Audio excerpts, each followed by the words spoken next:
আপোনালোকে ভাবিব পাৰে যে এই ফটোকেইখন কিয় দিলে। আচলতে ফটোকেইখন মই এটা কাৰণত দিলোঁ, কাৰণ আজি আমাৰ ঘৰত এখন প্লেটত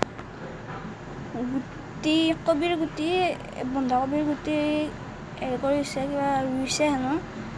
মই ইমান ভালকৈ নাজানো, দেউতাহঁতে জানিব। সেই ৰুইছে গুটি,